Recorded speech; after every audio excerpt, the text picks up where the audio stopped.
नमस्कार मित्रों, आज हम जानने का प्रयास करेंगे कि हमारा जो आज का वर्तमान है और हमारा भविष्य ऐसा क्यों है, इसके पीछे क्या रहस्य है।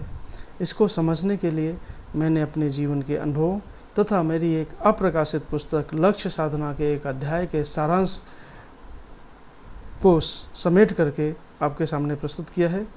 मित्रों, ये जो हमारा आज का वर्तमान है और जो आने वाला भविष्य है वो हमारे विचारों पर आधारित है। यानी कि हमारे मस्तिष्क में अन्य तरह के विचार जन्म लेते हैं।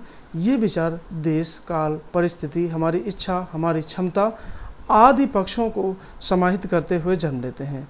ये विचार जब मस्तिष्क में जन्म लेते हैं तो या तो वह सकारात्मक रूप लेते हैं या नकारात्मक रूप लेते हैं। और जिस तरह के विचार होते हैं वह विचार अपने ही तरह के एक इमेज जन्म देते हैं हमारे मस्तिष्क में, और वह इमेज मजबूत होता है। कैसे मजबूत होता है? जिस तरह के विचार हमारे मस्तिष्क में जन्म लेते हैं वही उसी तरह के विचार या विचार वाले तत्वों को ब्रह्मांड से हमारा मस्तिष्क प्राप्त करता है, और फिर एक पुष्ट आकार का चित्र हमारे मस्तिष्क में व्याप्त हो जाता है, और फिर हम उसके लिए प्रयत्न करना शुरू कर देते हैं।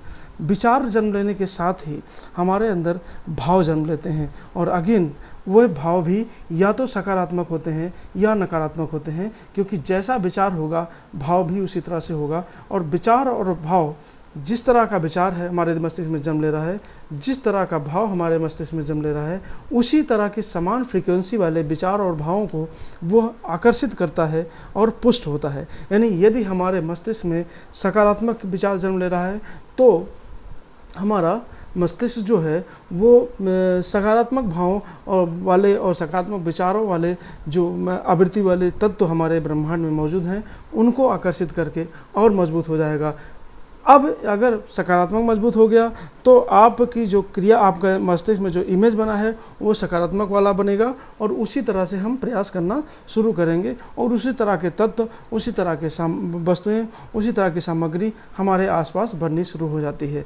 और यदि हमारे अंदर बार बार नकारात्मक विचार उत्पन्न हो रहा है या नकारात्मक विचार उत्पन्न हो रहा है बार बार, तो वो नकारात्मक विचार नकारात्मक भावों को जन्म देता है, और साथ ही साथ ब्रह्मांड के समस्त नकारात्मक तत्व उस भाव को और पुष्ट करते हैं, और धीरे धीरे हम नकारात्मक पक्षों वाले तत्वों को एकत्र करना शुरू कर देते हैं, और हमारे चारों तरफ उसी तरह के एनवायरनमेंट जन्म ले लेता है। यानी कि ये तो हुआ मूल कारण कि हमारे विचार हमारे आज और हमारे भविष्य को का जो स्वरूप है उसको निर्धारित करते हैं। मित्रों, विचार के साथ साथ एक और महत्वपूर्ण पक्ष है कि इस विचारों को ऊर्जा कहाँ से मिलती है। तो आपको जैसे हमने शुरू में चर्चा किया कि देश, काल, परिस्थिति इत्यादि पक्षों के आधार पर हमारे विचार जन्म लेते हैं। हमारी इच्छा कैसी है, हमारा देश कैसा है, हमारी परिस्थिति कैसी है, हमारा पर्यावरण कैसा है, हमारी इच्छाएं कैसी हैं, हमारी क्षमताएं कैसी हैं, इन सब से। लेकिन ये सारी चीज़ें ऊर्जा से प्राप्त होती हैं। यानी कि इस ब्रह्मांड में ऊर्जा जो है वो हमारे विचारों को और हमारे चारों तरफ एरेना को जन्म देने का आधार प्रदान करती है। ऊर्जा संसार में न तो कभी नष्ट होती है और न ही जन्म लेती है। उसका एक निश्चित मात्रा है। वो उसका रूप भी दो तरह से हो सकता है, या तो सकारात्मक ऊर्जा है या नकारात्मक ऊर्जा है। हम ऊर्जा को किस तरह से ले रहे हैं उस पर निर्भर करता है। और मित्रों, जिस तरह से हमारा बिजली है उसके दो पक्ष हैं, पॉजिटिव और नेगेटिव, और पॉजिटिव और नेगेटिव दोनों की फ्रिक्वेंसी मतलब दोनों की कैपेसिटी लगभग समान है, उसी तरह से सेम यहाँ भी पक्ष लागू होता है कि सकारात्मक ऊर्जा और नकारात्मक ऊर्जा दोनों की मात्रा समान है। हमारे विचार, यानी कुछ लोगों के विचार नकारात्मक हैं और कुछ समय हमारे विचार सकारात्मक होते हैं। जब नकारात्मक विचार वाले पक्षों के साथ नकारात्मक ऊर्जा ज़्यादा हो जाती है और सकारात्मक विचार वाले पक्षों के साथ सकारात्मक ऊर्जा ज़्यादा हो जाती है। लेकिन यहाँ ध्यान देने की ये बात है कि सकारात्मक ऊर्जा का जो आकार है वो ज़्यादा बड़ा होता है नकारात्मक ऊर्जा से। तो इसीलिए विश्व में नकारात्मकता होने के बावजूद सकारात्मकता कम भी अगर है तब भी उसकी ऊर्जा ज़्यादा है, और उसकी ऊर्जा ज़्यादा होने की वजह से ब्रह्मांड में हमें नकारात्मकता की मात्रा कम दिखाई देती है, लेकिन उसका फोर्स ज़्यादा है। इसलिए एक भी नकारात्मक वो जल्दी चमक के आ जाता है, जल्दी हमारे सामने प्रस्तुत हो जाता है कि ये तो गलत है। अब बात आती है कि नकारात्मक ऊर्जा अगर हमारे अंदर नकारात्मक विचार ज़्यादा हैं तो हम नकारात्मक ऊर्जा को ज़्यादा आकर्षित करेंगे, और नकारात्मक ऊर्जा को ज़्यादा आकर्षित करेंगे तो हमारे आसपास जो तत्व होगा वो सारा नेगेटिव होगा, और फिर हम डिस्ट्रॉइंग नेचर के हो जाएंगे। इस तरह से हम गलत कार्यों की तरफ बढ़ जाते हैं। मित्रों, ये तो हुई बात ऊर्जा की।